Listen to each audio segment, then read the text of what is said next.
as we look at the past, I would hope we can get inspired by looking at the craftsmanship and looking at the details and long to build better because we see beautiful things like this. So that's manufacturing, okay? Manufacturing is exploding, it's changing. The nail is the other thing that maybe even a bigger advancement, okay? Remember that hand-wrought nails before 1800 were hand-wrought, were handmade, okay? Nails were very expensive. I'm not sure that some reason they didn't timber frame and invent blue framing before this was because the nail was such a problem. There's stories of them burning houses down so they could get the nails, right? And so it's that kind of value that you would have in these things. They mostly came from England. There was home industries where people would buy nailing stock and then try to make nails during the winter. This cut nail is a huge advancement, and basically what it is if this is a plate of steel, they basically had a shear, a metal shear come down, and they would clip the nail. So this shear would come down and clip. You'd flip it over because it was coming down at an angle, and it would cut another nail on this angle, and then they would drop it down and put a head on it.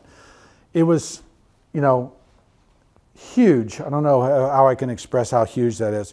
But they were making nails by the thousands now, okay? And so we always use it as a dating tool. Like I always look, okay, if it's the 1890s and it's a wire nail, right, I know that that building's probably after 1890s. If it's a cut nail, I know it's after 1820, right? And so we use these at North Bennett Street to actually date houses and when they were made. I still look them at it for moldings and details and figuring that out.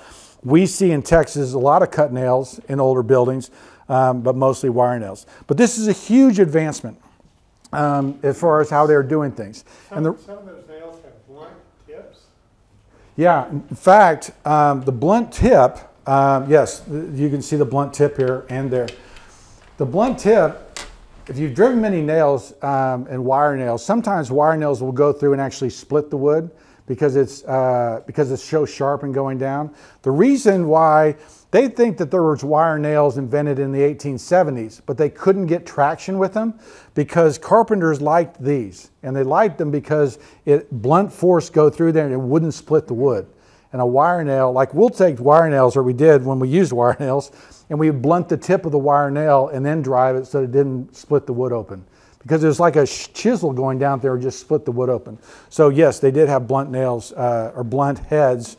And it's interesting, some of the things that they would write about wire nails would be, it doesn't leave as big a hole in the wood, it's faster, it's cheaper, but they couldn't break the carpenters from using those things, the guys that had grown up with them and liked them. And all this has to do with balloon framing, okay? So let me jump forward. So there's three types of framing that we have in America. We have timber framing, which is this. We have balloon framing, and then we have Western deck framing, okay? And so balloon framing lasts until about 1830, 1840.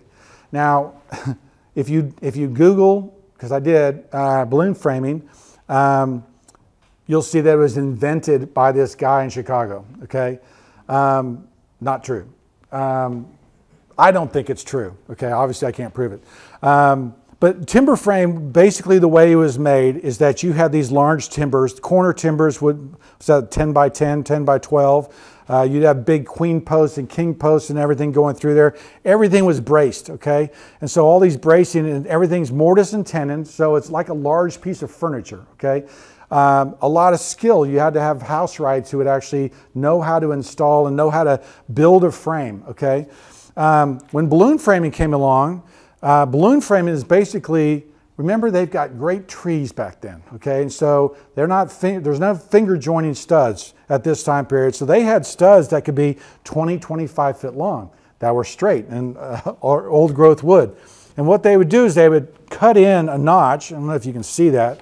So the stud would run up all the way from the ground, and then they would take a 1x6 or 1x4 and notch it into that wood, okay? So they would, if this is the 2x4, they would cut out this notch and they would put a 1x6 in there, and then they would run their joists over that 1x6. Can you see that? Does that make sense? So they would hang their joists, okay, the second floor joists on that ribbon band that would run through there, okay? So it meant that houses could go up very fast. Balloon framing is a derogatory term, right? It's that it's a balloon that's going to float away. It's not made very well. And so this lasts from about 1840 till about, 1920, because California framers started building in decks, okay? And they would build up 10 feet, they would floor it, joist it, and do everything, and then build a second deck on top of it. Now, the advantage of this western deck, and one of the reasons why they changed, is because of fires. And what would happen is if a fire started down here, there was no fire breaks, and fire would run right up the walls into the attic, and the house was lost very quickly. Now, fires was a big problem and a big deal, and so over time they started putting fire breaks in, but they changed to this western style framing. It's called western style framing because it was invented out in California. It was growing very fast.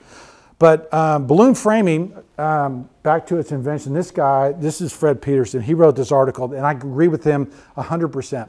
Because I don't think balloon framing was ever invented by anybody. I don't think one guy goes, you know what, I'm going to tell my friends, and everybody's going to know I invented it, okay? We were growing so fast as a country, okay, there's no way anybody invented it, okay? And what you have, and what he did is he went through and started documenting houses from different periods, and what you would have very typically was that the bottom floors would still be large joists. You'll see them spec'd out as 4x6 and 6x8 size floor joists. The walls being all stick framed and then the roof being stick framed. So it was a combination of timber framing and stick framing that was happening from the 1820s into the 1880s. And so we don't think it was this guy in Chicago who had this, light bulb moment who figured out that we could build faster. Realized that we were growing so fast. One of my books, if you want to read a page turner, Great Lakes Lumber on the Great Plains. I'll let anybody borrow the one to borrow. Basically, they talk about lumber yards starting in this time in the 1850s in Minnesota. What did they do? Okay, you have the railroads coming in, and a railroad would create a head and then would push out, 20 miles to a new town. The first thing they did when they brought there is they brought lumber. And the first thing on the railroad cars was lumber, and they would start throwing these towns together and putting them. But the reason you can nail a house together is because of the cut nail. So by 1820 you have cut nails, and by 1840 you start to see balloon framing just going everywhere. It doesn't take as much skill, right? It doesn't take as much talent to put these together. It can go together much faster. The house riots in Boston and New York and some of the major towns fought to keep timber framing happening because they were losing their job. Because all of a sudden, any knucklehead, according to them, could nail together a house and put it up. There's a reason why part of it is it was a derogatory term. But that's the difference between those different styles. Did that answer your question? Oh, yes. Okay. Any questions about balloon framing? Basically, it allows these houses to go together very fast. Now, realize too that you couldn't, and I talked about this earlier, but this is a result of balloon framing, and this is an example of timber framing, right? Most of these early Georgian and federal houses were boxes, okay? They were, it was a simple way to put these together. To timber frame that, oh my word, right? That's too much work. And so this style of architecture that comes out during this period is partly design driven, but also partly technologically driven, that they could, right? They were able to build these houses fairly easily, and they hadn't been able to before. That's a big deal. Any questions about that technological change? So this house to me represents this period. This represents the desire on the part of the homeowner to do some of the things he was seeing take place. And it shows the exuberance and the excitement of what new technology could do.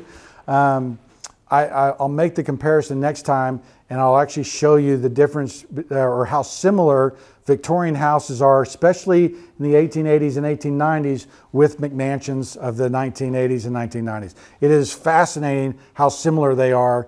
In one you have the industrial boom, the other have your technological boom. You have newfound wealth, new materials. I mean, it's crazy that, you know, how similar they are. It's very interesting. So houses that would have shown up, this is an 1860s catalog. This is this catalog if you want to look at it. Try not to spill my beer. It's a Palliser house book. There's another Victorian architecture book. These are pattern book and design books from the 1860s to the 1870s into the 1880s. And these are typical pages, right? What style is that? Second Empire, right? Second Empire, right? Mansard roof, right? And notice these details, right? And how they're showing that they could be made. They're introducing the Gothic style. They're showing these things off. These can be made by 1860s. All of these things are an excitement and an ability to design and build, and that's what they were showing off and selling.